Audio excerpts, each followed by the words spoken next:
Bien, el título es un poco largo, traducir literatura de franquicia, The Legend of Zelda, Breath of the Wild, Creating a Champion. Ahora, a lo largo de la presentación se entenderá este título tan largo.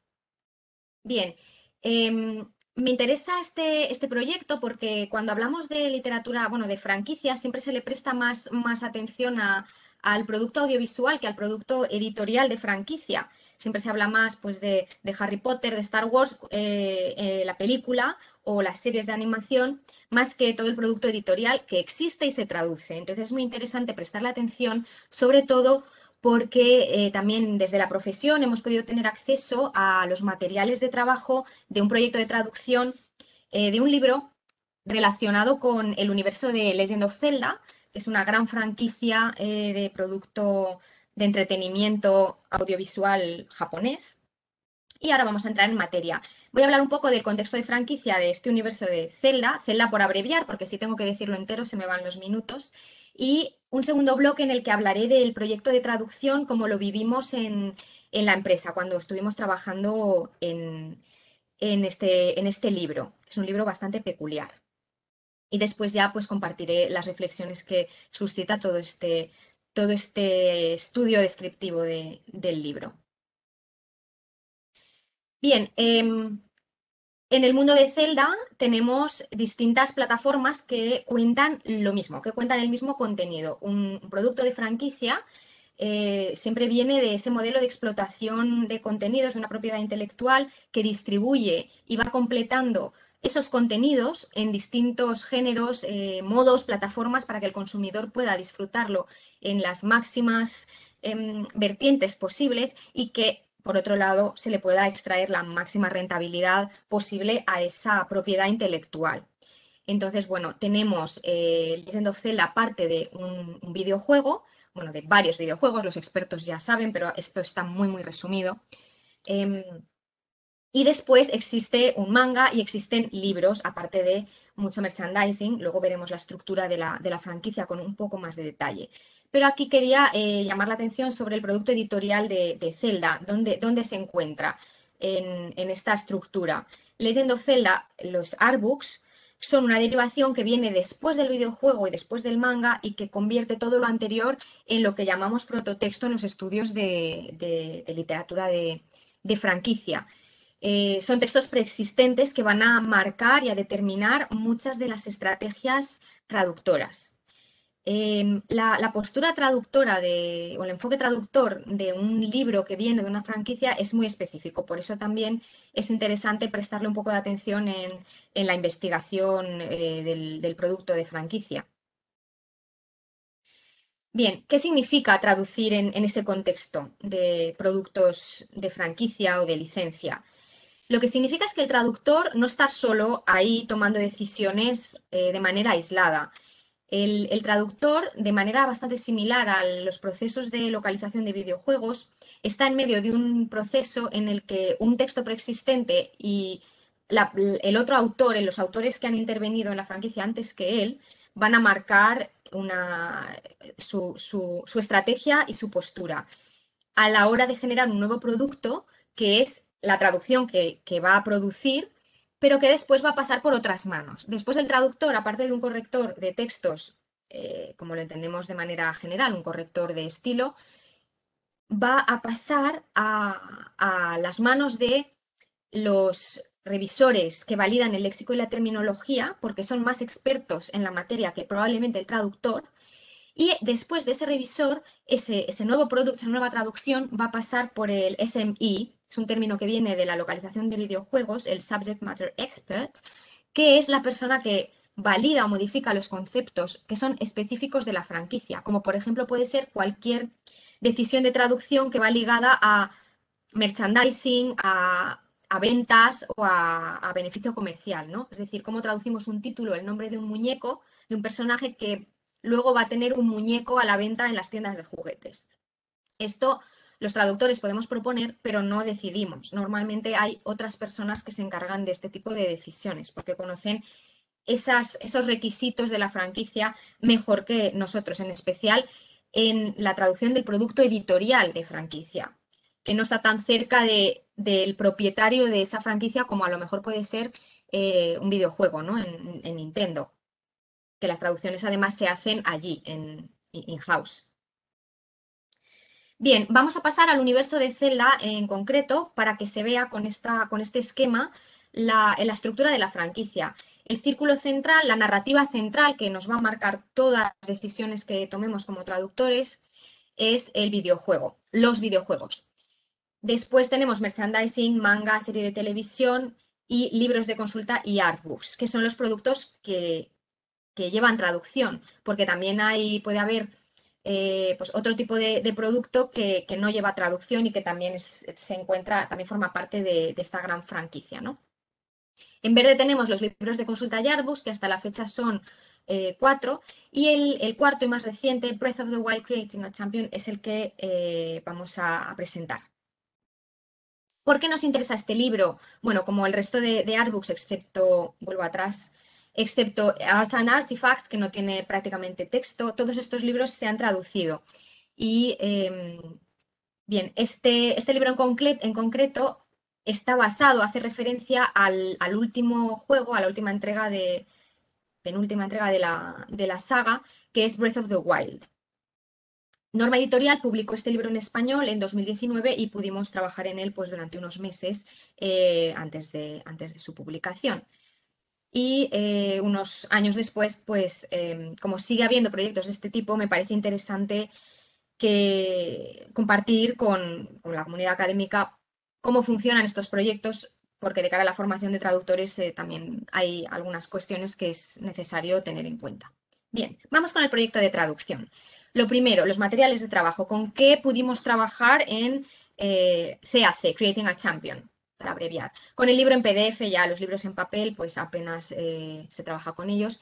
Y con un escasísimo glosario de 50 entradas que nos facilitó el editor, que a su vez se lo había facilitado Nintendo, pero que realmente no fue de gran ayuda, porque bueno, estos libros tienen miles de términos que debemos traducir. Entonces, bueno, un glosario de 50 entradas con algunas localizaciones y personajes ayuda un poco, pero muy poco. Bien, ¿qué más podemos decir de este artbook? Este artbook tiene una parte enciclopédica también. Aparte de reunir dibujos con sus explicaciones, los dibujos a raíz de los cuales, a partir de los cuales se ha hecho el videojuego. Aparte de eso, tiene una parte enciclopédica con datos y todo tipo de anotaciones que explican los personajes, las relaciones entre ellos. Y la estructura del libro está dividida así en 4 partes, tiene unas 400 páginas y empieza por las ilustraciones, después tiene una gran sección de desarrollo que es donde vemos cómo han llegado esos diseños preliminares al videojuego.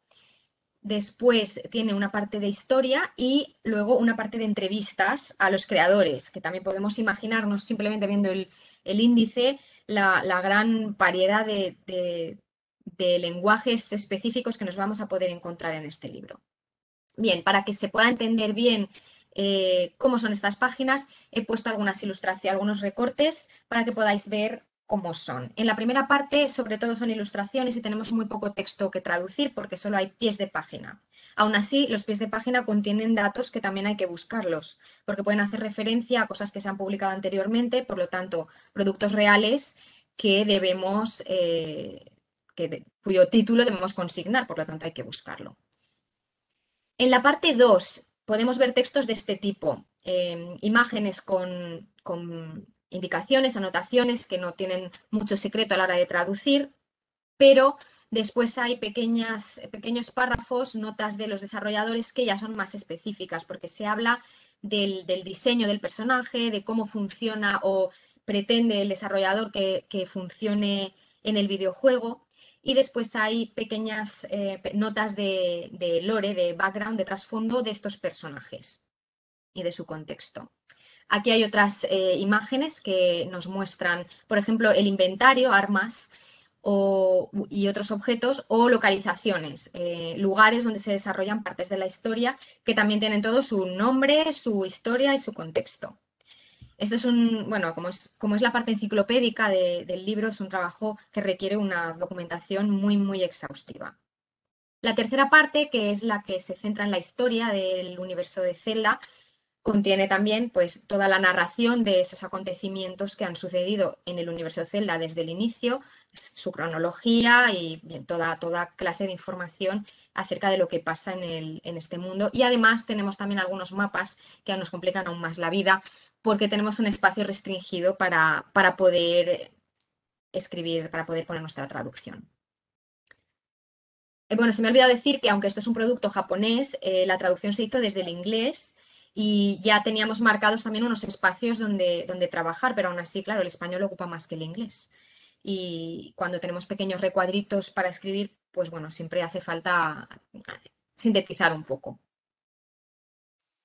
La cuarta parte tiene este aspecto toda, porque son todo entrevistas a los creadores, claro, con todos sus comentarios sobre qué querían, cómo querían que quedara un diseño u otro, qué matices querían darle, en fin, también ahí contienen pues mucho lenguaje especializado, que no necesariamente va a ser de Zelda, que también, sino a lo mejor relativo al lenguaje específico de diseño de videojuegos y de desarrollo.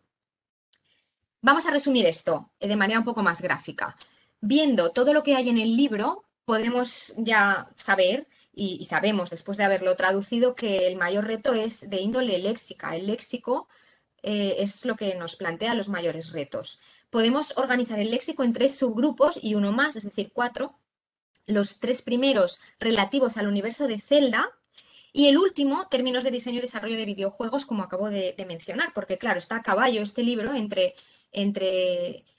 un libro de ilustraciones y una enciclopedia sobre lo que pasa en Zelda, sobre una guía más, ¿no? Aparte de las que ya existen. Los personajes todos tienen su identidad y sus idiolectos y además pertenecen a tribus que pueden tener dialectos o peculiaridades del habla, como son el uso de prefijos o sufijos para marcar un poco una entonación graciosa, humorística o simplemente un lenguaje inventado, que también los puede haber. Y en la geografía, pues también tenemos homenajes, guiños a otros lugares, a otras partes del universo de Zelda que también tenemos que saber reconocer. Después el inventario pues tiene sus retos concretos, ¿no? Porque son siempre colecciones de objetos, de armas que siguen un mismo patrón. Hay pues, las armas reales, por ejemplo, tienen un sustantivo que siempre se va repitiendo y después, digo, que es el que va cambiando, perdón, y después se le pone un adjetivo que hace que pertenezca ya a una misma esfera de objetos. Esto da para más de una hora seguro. Vamos con el proceso de manera muy sintética y teniendo en cuenta que la documentación es el pilar base de la traducción en un libro que pertenece a una franquicia. Lo primero que hacemos es documentarnos en fuentes oficiales. Tenemos que conocer la narrativa central. Em, la primera fuente oficial es el videojuego. Entonces, bueno, aquí siempre viene la pregunta de, entonces, cuando estáis traduciendo estos, ¿pasáis la vida jugando al videojuego? No, porque no hay tiempo para eso. Normalmente un encargo de este tipo tiene una fecha de entrega un poco más amplia por la densidad del libro y por la cantidad de páginas que son, que un encargo a lo mejor de traducción audiovisual o de un libro más corto. Sin embargo, siempre es justo porque la documentación nos ocupa la mayor parte del tiempo. No podemos jugar al videojuego, aunque a veces hay que jugar un poco, pero existen otras fuentes donde podemos consultar esas partes del videojuego que nos pueden interesar. Ahora lo veremos. Después tenemos textos de la franquicia publicados por editoriales, como por ejemplo los libros traducidos anteriormente, que también tienen una parte enciclopédica, como el Hyrule Enciclopedia, Hyrule Enciclopedia, que tradujimos nosotros también y que se ha convertido en una gran Biblia del universo de Zelda. Después tenemos las guías Nintendo que están online y los glosarios oficiales y podemos consultarlas también para salir de dudas en cuanto a la terminología. Y por último, los glosarios propios extraídos de textos canónicos, que viene muy bien tenerlos también para poder trabajar de una manera un poco más dinámica, sin tener que recurrir a sitios externos donde documentarnos. Bien, nuestro glosario también está muy ligado al Irule Enciclopedia, porque de ahí, una vez hecho el Irule Enciclopedia, pasa a ser canon y podemos buscar términos en enciclopedia y además ir añadiendo nuevos en nuestro glosario. Este es el aspecto de Irule Enciclopedia. Como os decía, es como si fuera un diccionario de Zelda, está ordenado por orden alfabético y tiene, como podéis ver aquí, tiene explicaciones muy detalladas de los personajes, de su trasfondo, de las relaciones entre ellos. Otro ejemplo más para que podáis ver la disposición de la información. Entonces, es una base de datos en formato libro y podemos consultarla como si fuera un diccionario de Zelda. Entonces, esto nos viene muy bien porque, claro, al haberlo publicado una editorial como producto oficial pasa a ser canon y entonces es válido. Siguiendo con el proceso, cómo creamos nuestro glosario y cómo nos sirve.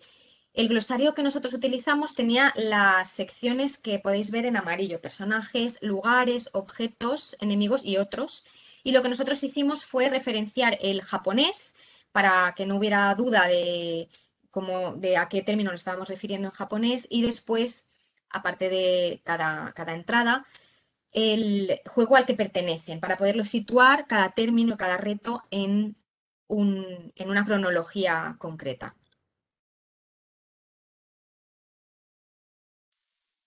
Bien, ¿qué pasa con las herramientas de documentación cuando ya llegamos a las guías oficiales que están online? Lo que podemos hacer con las guías, para lo que nos sirven es para poder entender una escena que tenemos entre manos, ¿no? En las guías que están colgadas, son guías oficiales de Nintendo y están en Internet, podemos consultar escenas, lo que pasa en ellas y algún término también que puede salir en las imágenes que utilizan en esas webs.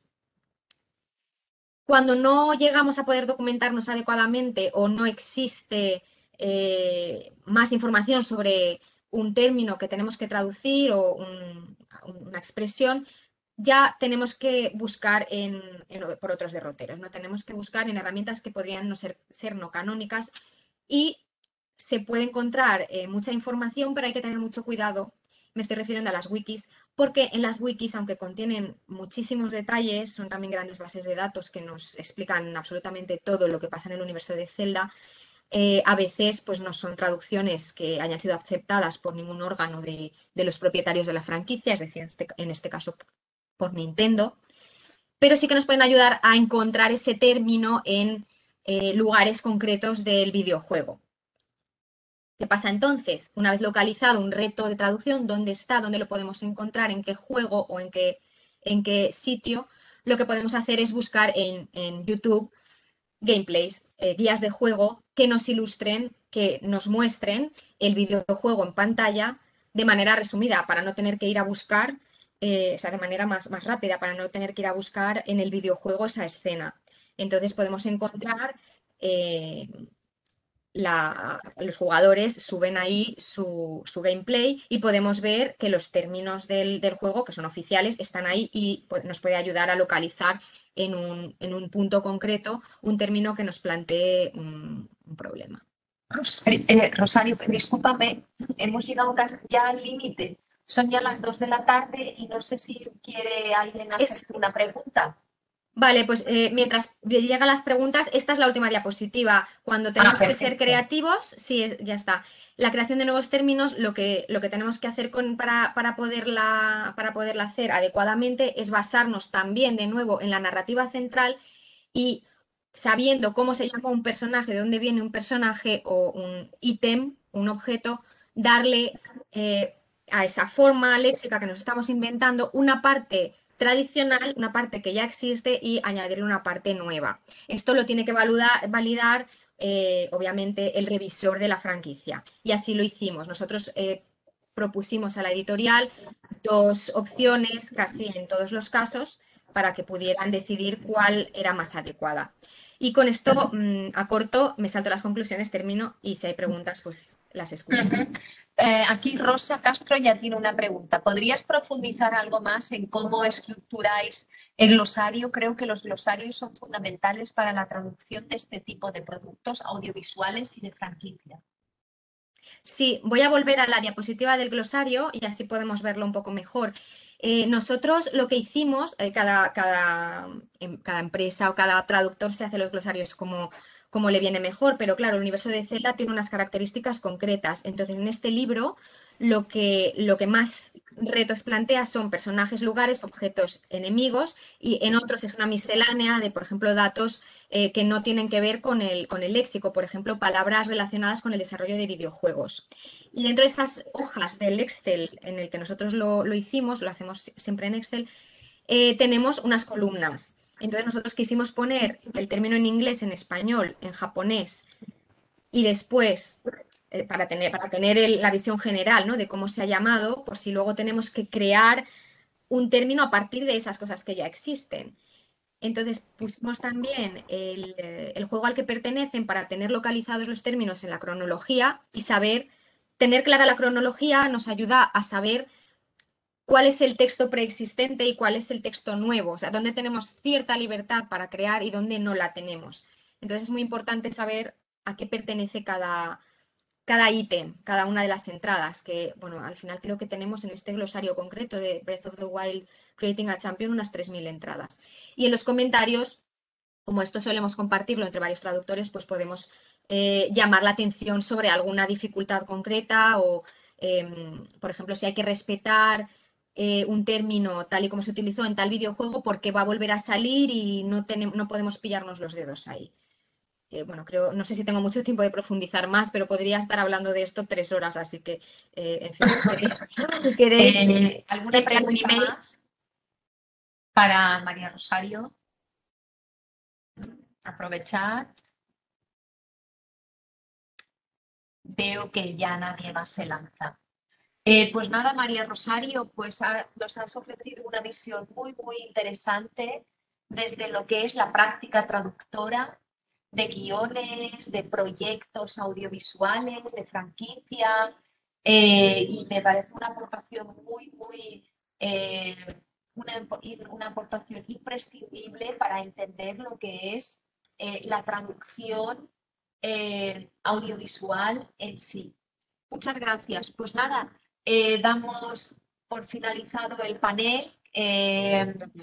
Y nada, y ya os deseo todo lo mejor. Gracias por participar en este panel, por asistir este panel.